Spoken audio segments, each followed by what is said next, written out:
तो sir actually मतलब ये खुशी डबल होती है जब इंसान मिडिल क्लास फैमिली से होता है। तो एग्जैक्टली। मतलब मैं अपने खानदान में पहला ही डॉक्टर हूँ जो मतलब निकला है, तो बहुत खानदान में तो बहुत सारे खुश है। बोलते हैं कि हमारी मतलब पूरे खानदान में पहला डॉक्टर निकला और वो भी पहले अटेम्प्ट में कर पाए। तो सारे अभी आए हैं सर।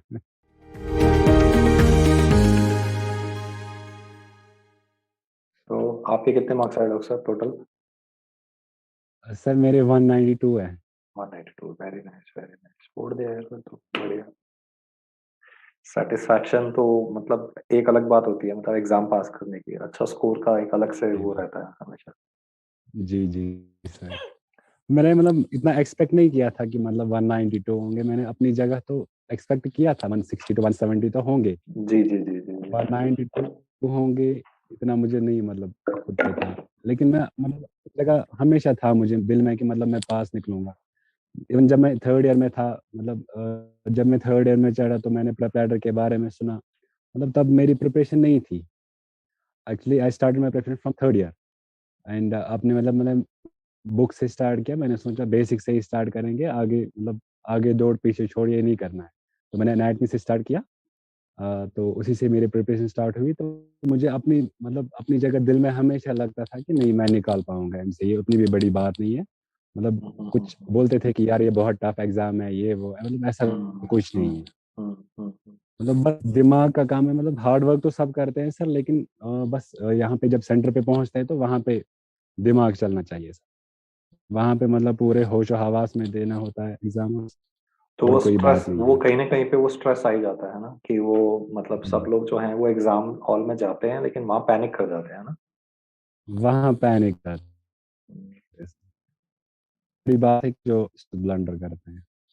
तो मैंने आपके वीडियोस देखे थे पहले, आप हमेशा कहते थे कि नहीं यार ये नहीं करना, मतलब मेंटल फटीग भी नहीं आने देना, और हमेशा अच्छे से करना, मतलब क्वेश्चन आंसर आंसर अपने चेंज नहीं करना। तो मैंने बहुत सारों से सुना था कि जो भी मतलब आंसर चेंज करते हैं बाद में वही रह जाते हैं, फिर एक दो मार्क से रह जाते हैं। तो मैंने ये नहीं किया। मैंने जो फर्स्ट पेपर है ना, वो मैंने फर्स्ट पेपर किया था खत्म लगभग आधा घंटा रहा था मैंने फर्स्ट पेपर में। और सेकंड पेपर मैंने आधे घंटे में ख़त्म किया था, क्योंकि मेरे लिए सेकंड सेकंड पेपर बहुत ईज़ी था। उसके बाद मुझे 1 घंटा बचा था, लेकिन मैंने रिव्यू नहीं किया। Okay okay. मैंने रिव्यू नहीं किया। नहीं मैंने किया। मैंने सोचा अगर मैं रिव्यू करूँगा, मैं आंसर चेंज करूँगा। ये हम्म। मुझे बहुत सारे सीनियर्स ने भी कहा था, आपने भी कहा था सर। तो मैंने नहीं किया, वो गलती मैंने नहीं। I think that is a positive point. वाह, वेरी नाइस वेरी नाइस। बिल्कुल पर्टिनेंट पॉइंट आपने बोला ये बोला। और ये तो बहुत मुश्किल है, 1 घंटा बैठना और फिर आंसर ना चेंज करना। मतलब मैं आपकी जगह होता तो मैं शायद कर दिया होता मैंने change. That's really really difficult. मुझे मतलब दिमाग बार-बार बोल रहा था कि करो, करो। मैंने सोचा नहीं, क्योंकि बहुत सारों से मैंने सुना था, मतलब बहुत सारे के उनका एक्सपीरियंस होता है सर, हम्म। सीनियर्स का भी एक्सपीरियंस होता है, तो मैंने उन्हीं की सुनी। फिर 1 घंटा मैं मतलब ऐसे ही सो गया था वहाँ पे। मतलब ये मतलब अगर कोई सुनेगा तो बोलेगा कि नहीं डॉक्टर साहब झूठ बोल रहे हो, एग्जामिनेशन हॉल में नहीं सो सकते। ठीक है, नहीं नहीं सही है सही है सही है, you are right you are right. नहीं नहीं वो तो है। क्योंकि देखो मतलब हर किसी की जर्नी यूनिक होती है, हर किसी की स्ट्रैटेजी भी यूनिक होती है, पर आपने जो पॉइंट्स बोले वो बहुत ही मतलब रेलेवेंट है, क्योंकि हर किसी को ये रियलाइज करना है कि भाई once you are in the examination hall तो वो दुग दुग दुग दुग होती है, हार्ट रेट बढ़ता है, स्वेटिंग होती है पाम्स में। कई ऐसे भी होते हैं जिनको हर कुछ नहीं किसी को होता, कई होता है। कहते हैं सर हमें तो पता ही नहीं चला, पेपर देने गए थे, ना तो स्वेटिंग हुई ना वेल्पिटेशन हुई, तो पेपर हो गया। तो ठीक है, हर किसी का रिस्पॉन्स आई थिंक अलग अलग होता है, हर किसी की बॉडी अलग तरीके से होता है रिएक्ट मतलब करती है, पता और स्ट्रैटेजी भी अलग अलग होती है। तो डॉक्टर फैजल, मैं आपसे सिर्फ एक दो छोटे छोटे सवाल ही पूछूंगा। मैं पहला सवाल तो सिर्फ यही है कि आपने जैसे लास्ट 1 महीने में, जब 1 महीना बचा था एग्जाम से पहले, तो आपने नहीं। उस जी टाइम पे क्या क्या टॉपिक्स पढ़े? क्योंकि हर किसी की क्वेरी होती है कि सर मतलब कोर्स तो नहीं खत्म हो सकता 1 महीने में, लास्ट में सारे सब्जेक्ट तो नहीं हो सकते हैं, तो फिर आपने क्या कैसे मतलब जी what sir. Where you focusing on? Sir actually क्या हुआ कि जब मैंने अपनी फर्स्ट डे मतलब पहली बार स्टार्ट किया इस बैक मैंने की प्रिपरेशन अगेन। तो मैंने जो हमारे प्रेपरेटरी के नोट्स थे ना, तो मैंने उनमें से जो इम्पोर्टेंट पॉइंट थे, क्योंकि मैं प्रीवियस ईयर क्वेश्चन साथ साथ देखता था कि मैं उससे मतलब उससे पता चल जाता था कि मतलब किस टॉपिक से ज़्यादा क्वेश्चन आ रहे हैं या किस हम्म किस टाइप के क्वेश्चन आ रहे हैं। तो प्रीवियस ईयर क्वेश्चन में हमेशा साथ साथ देखता था। मतलब दिन में किसी सब्जेक्ट का पढ़ता था तो शाम को उसी का एक पेपर देखता था ज़रूर, क्वेश्चन तो उस हिसाब से मैंने ना छोटे-छोटे नोट्स बनाए थे अपने, शॉर्ट नोट्स, जो मतलब आते ही आते हैं। और ओके, जिनसे क्वेश्चंस आते ही आते हैं, मैंने शॉर्ट शॉर्ट ये बना के ना वॉल पे चिपका दिया था, ताकि मैं उनको रोज़ नज़र दे ओके, सकूँ, क्योंकि उनमें क्वेश्चन आता ही आता है।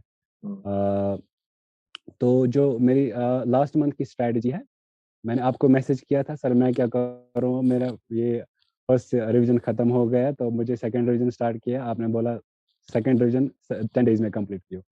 मतलब मैंने तो अपनी जगह बनाया था टाइम टेबल कि मैं 15 या 17 दिन में सेकंड रिवीजन कंप्लीट करूँगा। लेकिन आपने कहा 10 दिन में, मैंने सोचा 10 दिन में ही खत्म करना है, चाहे कुछ भी हो। ओके, छोड़ना नहीं है, अगर अभी मतलब 10 घंटे पढ़ रहे हो तो 12 घंटे, 14 घंटे तो पढ़ना ही है, अब कुछ नहीं हो सकता। तो मैंने 10 डेज़ में सेकंड रिवीजन खत्म कर लिया था। वॉव! मैंने कमेंडेबल। मैंने सर बड़े-बड़े सब्जेक्ट्स ही किए थे।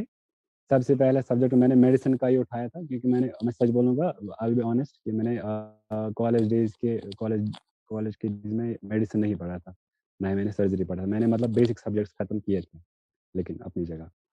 तो सबसे पहले मैंने मेडिसिन ही उठाया था। तो मेडिसिन का मैंने भी छोटे-छोटे नोट्स बनाए थे।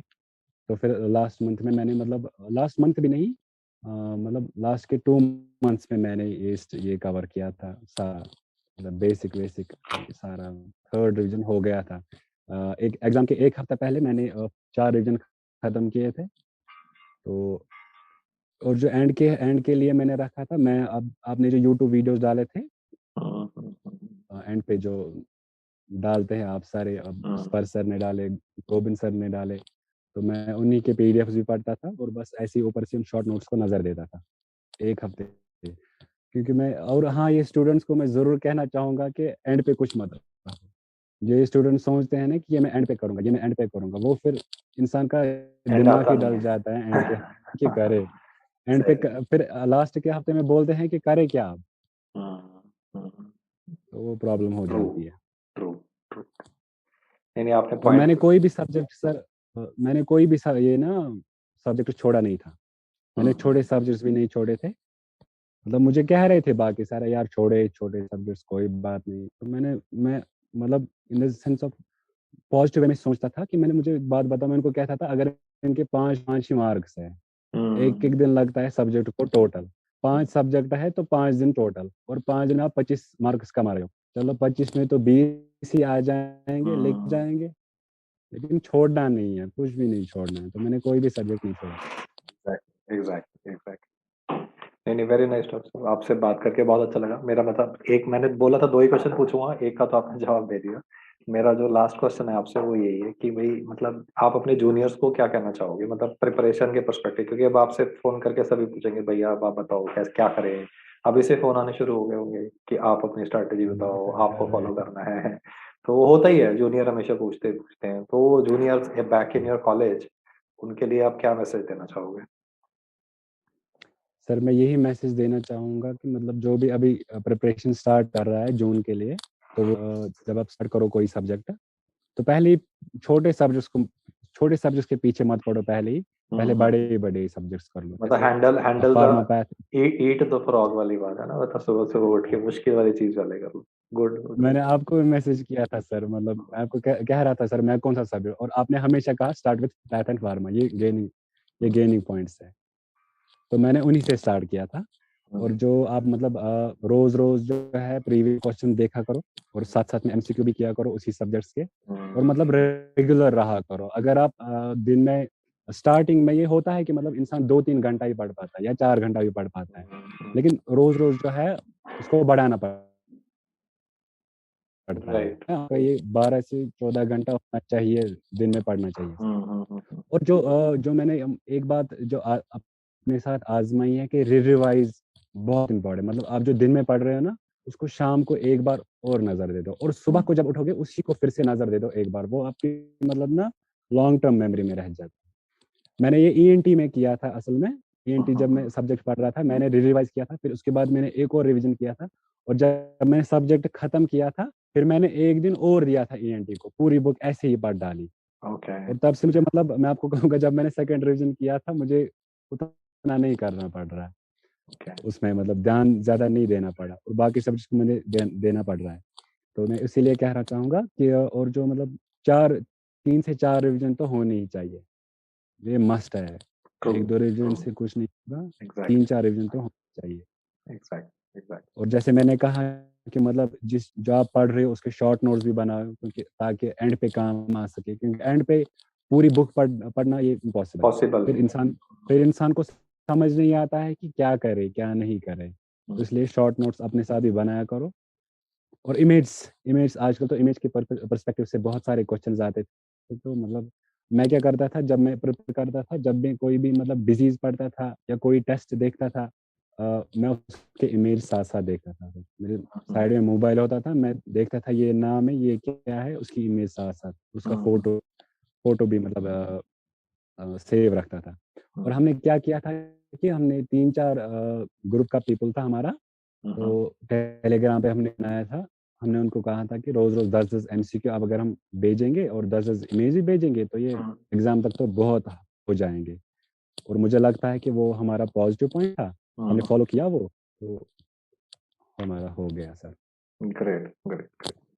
वेरी बस नाइस। प्रोक्रेस्टिनेशन नहीं करनी है, पैनिक नहीं होना है, बस आराम से करना है, ये हो जाएगा। उतना भी टफ एग्ज़ाम नहीं है सर, हुँ, मैंने देखा है।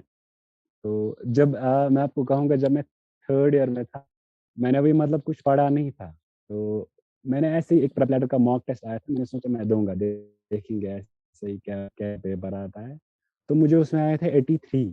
तो मैंने सोचा मुझे तो मतलब बिना पढ़े 83 आए, मैं तो कर लूँगा। मैं फेंक नहीं रहा हूँ सर, मैं सच कह रहा हूँ। ओके। मैंने सोचा मैं मतलब 83 तो बिना पढ़े ही आ रहे हैं, तो मैं पढ़ूँगा। तो तब से मुझे ना थोड़ा पॉज़िटिव एटीट्यूड आया कि नहीं मैं कर सकूँगा और पॉज़िटिव एटीट्यूड होना है ना, ये बहुत इम्पोर्टेंट है। जो पहले से ही सोचते हैं ना मैं नहीं कर पाऊँगा, मैं नहीं कर पाऊँगा, हुँ, वो हुँ, सच में हुँ, नहीं कर हुँ, हुँ। पाता है फिर। नहीं, तो नहीं, ट्रू। इसीलिए जो है ना पॉज़िटिव एटीट्यूड बहुत इम्पोर्टेंट रखना। वेरी नाइस डॉक्टर और साहब आपसे। और सर एक बात और मैं कहना चाहूँगा कि मतलब किसी के मतलब स्टूडेंट्स को किसी की तरफ ध्यान मत दो। कोई कहेगा कि इस सब्जेक्ट को कम कम इम्पोर्टेंस दो, इस सब्जेक्ट को ज़्यादा इम्पोर्टेंस दो, ये बहुत ब्लंडर करते हैं। क्योंकि सबको आपको पता इक्वल है इक्वल देना है, वो ज़्यादा बेटर है ना? सब में इक्वल इक्वल पढ़ लो, ज़्यादा आसान है। सब में मतलब बराबर इम्पोर्टेंस दो सबको। मतलब कभी-कभी होता है मतलब आता है कभी किसी ठीक सब्जेक्ट है, में कम, ज़्यादा हाँ, लेकिन हाँ। इस बार मुझे सब ने कहा था बायोकेमिस्ट्री से इतने क्वेश्चन्स नहीं आते हैं। तो उसपे ज़्यादा ध्यान मत दो, मैंने नहीं दिया था। लेकिन इस बार सर बायोकेमिस्ट्री से ही बहुत क्वेश्चन आए थे और ऐसे-ऐसे क्वेश्चन आए थे कि मतलब हुँ, दिमाग ही डल गया। दिमाग हिल गया, सही है। नहीं, नहीं, वेरी और नाइस एंड पे डॉक्टर जो साहब। यूट्यूब सेशन और एंड पे जो यूट्यूब सेशन आते हैं वो भी लीव नहीं करने हैं, उससे भी बहुत क्वेश्चन्स फँसते हैं। और ग्रेट, जहाँ पे भी डाउट हो मैं कहूँगा कि अपने टीचर्स से वो डाउट क्लियर करो, स्टूडेंट से मत एग्ज़ैक्टली, करो वो क्लियर। Exactly, exactly, exactly. नहीं, डॉक्टर साहब आपसे बात करके बहुत अच्छा लगा एंड मेरी तरफ से थैंक यू सर। बहुत-बहुत मुबारक एंड आपके पेरेंट्स को भी एंड आई थिंक आपका जो विक्ट्री स्माइल है वो बता ही रहा है। तो आपका जो स्माइल है दैट इज़ टेलिंग कि भई आप रियली में अंदर से बहुत खुश हो क्योंकि ये स्माइल बहुत कम आता जी, है। तो आई थिंक 29 दिसंबर 2021 जो है वो आपकी आई थिंक लाइफ का one of the most important मतलब लाइफ के बड़े सारे जी सर। इम्पोर्टेंट वो होते हैं डेज़ होते हैं but I think 29 December 2021 will be one of them that you will always remember है ना? तो सर एक्चुअली मतलब ये खुशी डबल होती है जब इंसान एक मिडिल क्लास फैमिली से होता है और एग्ज़ैक्टली। मतलब मैं अपने खानदान में पहला ही डॉक्टर हूँ जो मतलब निकला है, तो बहुत खानदान में तो बहुत सारे खुश हैं। हुँ, बोलते हैं कि हमारी मतलब पूरे खानदान में पहला डॉक्टर निकला और वो भी पहले अटेम्प्ट में कर पाए। हुँ, हुँ, तो हुँ। सारे अभी आए हैं सर। वेरी नाइस, वेरी तो नाइस, ये वेरी अलग नाइस, ही खुशी है। Very nice. आप वैसे कहाँ से हो? जेएनके में कहाँ से हो? सर सर मैं जेएनके में श्रीनगर से हूँ। श्रीनगर से। Oh great, great. श्रीनगर में तो बहुत डॉक्टर्स हैं जो मेरे स्टूडेंट्स हैं एंड मेडिकल कॉलेज जी, भी है। हाँ जी, जी कहते रहते हैं। Sir ji. एक्चुअली आई टूक prep writer only because of you. हाँ जी, हाँ जी। जब मैंने देखा था प्रेप लैडर पे मतलब कोई जब हम 3rd ईयर में थे तो मैंने सेल्फ स्टडी स्टार्ट की थी। हुँ, तो हुँ, 4th या हुँ, 5th ईयर में आके मुझे पता चला कि ऐसे प्रेप लैडर आया था, तो इसमें दीपक हुँ, मारवा हुँ। सर पढ़ा रहे हैं, तो मैंने वो इसीलिए पाया। मैंने वो मतलब प्रेप लैडर ना इसीलिए लिया था। ओके, और जब मैंने पहला सब्जेक्ट उठाया था, मैंने मेडिसिन का ही सब्जेक्ट उठाया था। Good, good. क्योंकि उस वक़्त हमारे कॉलेज डेज़ में ना विंटर वैकेशन चल रहा था, तो ओके, एग्ज़ाम के ओके। बाद होता हुँ, हुँ, हुँ, है हुँ। वो 10-15 दिन। नहीं, नहीं, ग्रेट, ग्रेट। तो बाहर जाके वो दूसरी भाषा में भाषा के वो मतलब वहाँ पे रहना भी डिफिकल्ट है, नो डाउट अबाउट इट, थोड़ा कोल्डर एनवायरनमेंट होता है। बट कोल्ड एनवायरनमेंट तो मैनेज हो जाता है, मतलब लैंग्वेज अलग है, कल्चर थोड़ा अलग हो जाता है, तो एक बार ही वहाँ जाके मतलब एडजस्ट करना थोड़ा डिफिकल्ट होता है। तो मतलब डबल चैलेंज होता है, मतलब यस, पढ़ाई भी करनी है और फिर वहाँ पे कल्चरली भी एडजस्ट करना है, अपना काम भी करना है, खाना भी बनाना है, कल्चरली सब कुछ करना मैं है ना? सब कुछ खुद ही करना सब पड़ता है कुछ मतलब, करना पड़ता है ना? मतलब सडनली ऐसा हो जाता है मतलब मतलब कोल्ड एनवायरनमेंट क्या उतना नहीं था, कोल्ड हाँ। एनवायरनमेंट का इतना नहीं पता, टेम्परेचर मतलब बराबर कश्मीर के जैसा ही होता था। तो अभी भी जैसे यहाँ पे विंटर चल रहा है तो वहाँ पे भी विंटर चल रहा है। हम्म। नहीं नहीं, ग्रेट डॉक्टर साहब, ग्रेट, बहुत बहुत मुबारक मेरी तरफ से, and thank you so much thank for you, joining. Thank you so much.